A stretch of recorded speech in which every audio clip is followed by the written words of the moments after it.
Good morning. Welcome to another edition of Coffee with Tea. I'm your host, the amazing Tea Street. Today's topic, don't skip the process of gracious giving and receiving. Both. Notice that I didn't just say be a gracious giver. I also think it's important to be a gracious receiver. You might say, why is that important? What is the process? Anyone can give you anything and you can receive anything. It's the manner and the intention behind how you give and how you receive that makes the difference in the human interaction.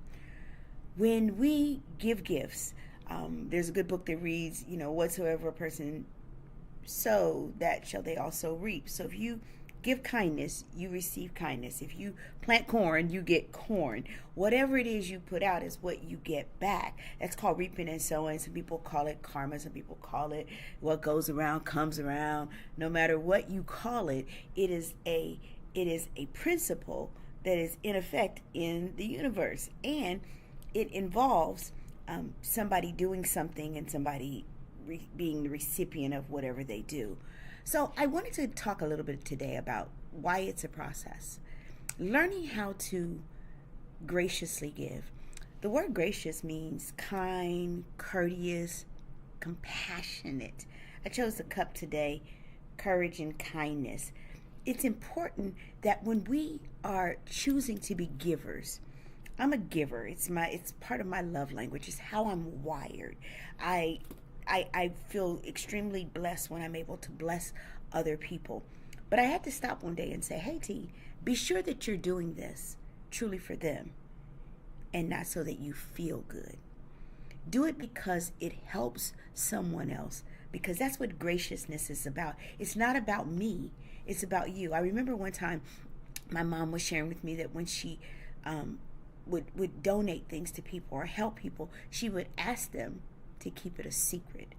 And I said, Mom, well, why do you want people to keep it a secret? She said, because if I have to tell people or I have to get credit, it's really not about them. It's really about me and my own ego. So the graciousness means that we help people because it's the right thing to do, because we are able to, or because other people will benefit from it. That's what it means to be a gracious giver. And yes, we get something in return. We get the principle of reaping that which we sowed. And so that's a good thing. For me, that's enough. I don't need the accolades. I don't need those things. I enjoy the principle of I get to feel good because I'm able to bless other people.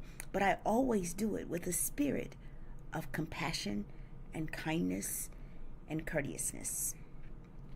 Those are the things that make you a gracious giver. But can I tell you something? It's important to be a gracious receiver. Oftentimes, we want to be blessed for giving people and helping people, but we then block other people's blessings by not being a gracious receiver. We have to learn how to be as gracious a receiver as we sometimes are a giver, because there is great blessing for other people when they get to bless you.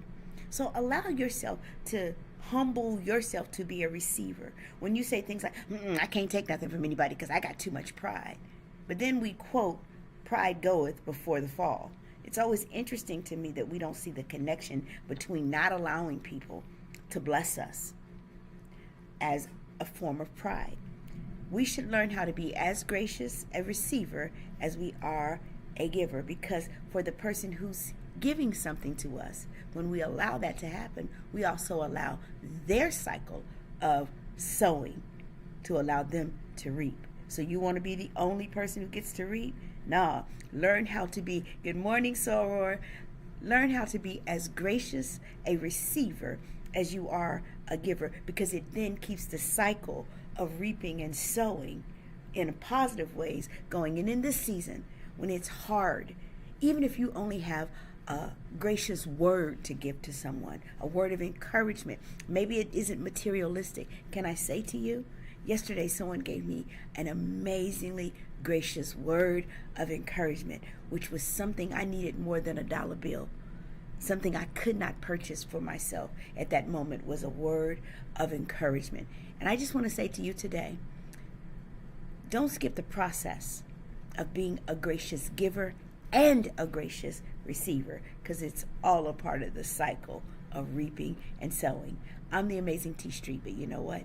There's absolutely positively nothing amazing in me that's not in each and every one of you. So go out there today and be gracious in your giving and also in your receiving. Have an amazing day.